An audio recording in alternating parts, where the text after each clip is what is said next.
Hey guys, so just a quick part two for storm power outage restoration.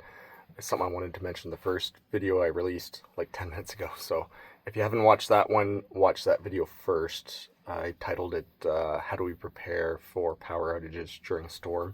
So just a really quick part two. I wanted to touch on the restoration process. Another thing that we often hear is the crew was here, they restored power to the street, they left and my power didn't come back on. Or maybe they saw crews. We've got some secondary highways going to other counties, villages, towns. They'll see 10 crews ripping by. They don't stop. They keep on trucking. Why are they doing that? They just need to stop and fix my power. So, and this will all make sense, I promise you guys. First thing we have to do is make sure all of our transmission lines are up and running. They don't typically go down very often.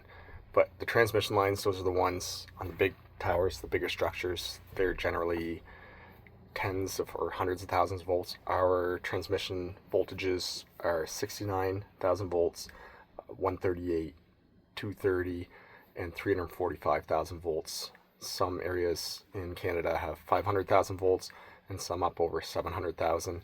Other parts of the world are touching the million volt lines. So extremely high voltages, great big wire, bundles of wire, steel towers. They're a lot more rugged. They're not generally in streets where they can get hit by cars and long spans. You can have a kilometer in between structures depending on the setup and the voltage.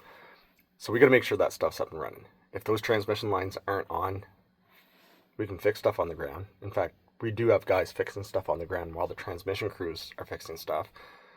But when our side's fixed, the power's not coming on because there's nothing to feed it yet.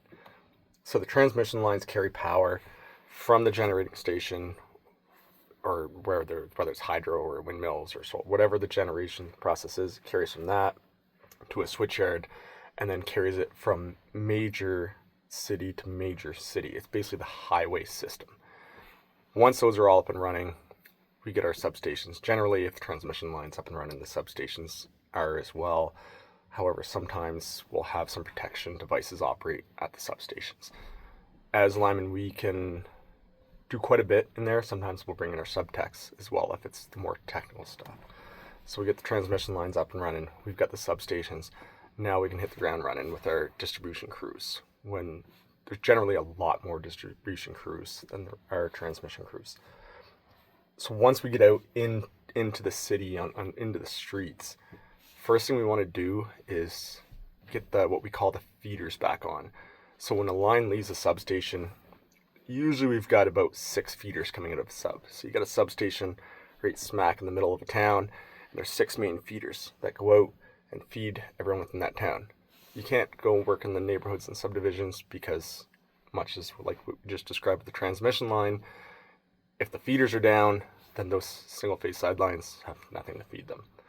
So we get the feeders back on first, but we concentrate on the feeders that feed priority customers.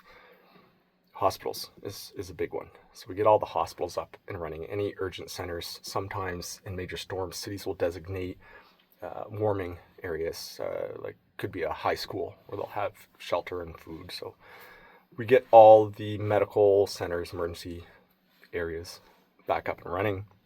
And then we focus on, and I hate to say it, but we got to get the gas stations, grocery stores on. They're more important for society as a whole than a subdivision with a whole bunch of houses. Generally speaking, your power's out at your house, but you're safe. It might get cold, throw a blanket on. We got to get the places that serve the gas for people's generators and vehicles and the grocery stores. We got to get the major central hub that keeps society functioning. Get that back on. Then we move into the residential areas.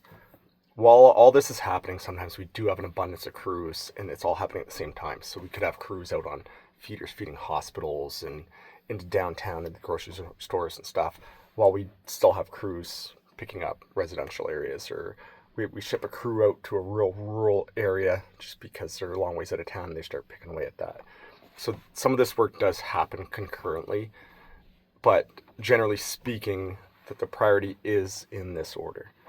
So while we're getting these feeders on, the lines are a bit more robust. In the previous video, I mentioned 556 wire. So you get into smaller side lines, the wire can be tiny, smaller than my pinky finger.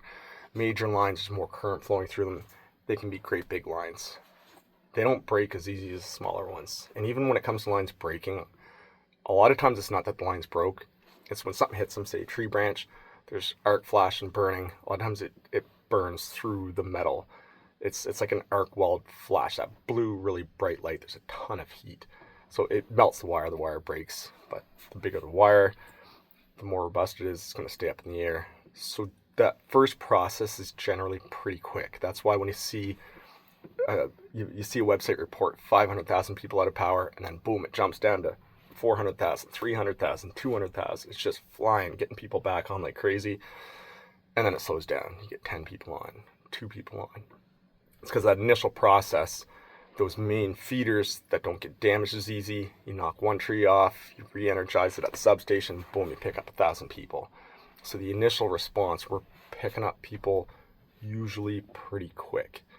Sometimes that's why we're driving by your house. I'm heading to a substation to pick up those feeders. I'm driving through neighborhoods. I'm driving through secondary highways. I'm going past all these houses. Yes, I see the line down in front of your house, but I'm not going to stop and spend 2 hours putting that line back up in the air that gets on one customer when I can drive 45 minutes, spend an hour, and pick up 1,000 customers. So once these feeders come back on, we continue with that process. We look at the outages. Last night on my computer, I had 35 separate incidents. When I look at those incidents, it also says how many people are affected. A lot of them said 2, 3, 1, but then there was one that said 200. So I'm not going to drive, and I stopped for fuel, and I felt bad. This one lady came up, her power's out at her house. It was on my computer. It was affecting one customer. The tree ripped the triplex off her house. I could probably had it fixed up in an hour and a half, and she was pretty upset. Her power's out. It wasn't long. It was a little over 24 hours. And it's hard to get people to understand if I take off and spend the next hour and a half, 2 hours of my time, get that one customer back on, as opposed to heading off to this other call where I ended up spending an hour and a half and getting 198 people's power back on by myself. Nothing but a telescopic stick. There was one tree, spruce tree, softwood. Put the blade on the stick, was able to cut it from the ground, close the recloser back in, and boom, 200 people back up and running. So that's what I really want people to understand, is we're going to the areas where we can do the least amount of work to get the most benefit. So once that's done, again, we still try to follow that same procedure. We'll get down so that all the outages are affecting 8 customers, 10, 11, 12, 1, whatever. I might roll up to a job that's affecting 12 customers and see that it's off-road. There's a couple broken poles, and it's a lot of work. It might take 3 or 4 crews a full day. So rather than start getting on that when I still have 30 other calls with 8 customers, 2, whatever, call the office, we'll line up the crews. I'll usually try and talk to a few of the customers, let them know, I'm not just leaving because I don't want to do this. It doesn't make sense for me to stay here and waste the next 8, 10, 12 hours on this job. We come up with a plan, get the resources, get some better equipment, more specialized equipment, and dedicate a crew to that job. Sometimes it happens the next morning. In the case where last night it was late at night, it happened the next morning. We had to get a bunch of plywood loaded up to drive a truck across a real soft, soupy, swampy area to get to one of the poles that needed changed.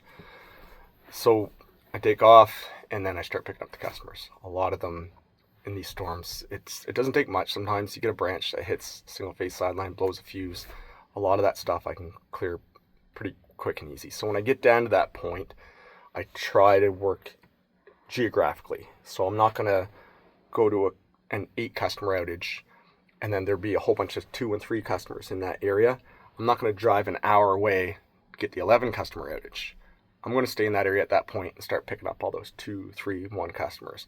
Sometimes I can blow through them pretty quick depending on the amount of damage. Once that's done, then I might head to the next area.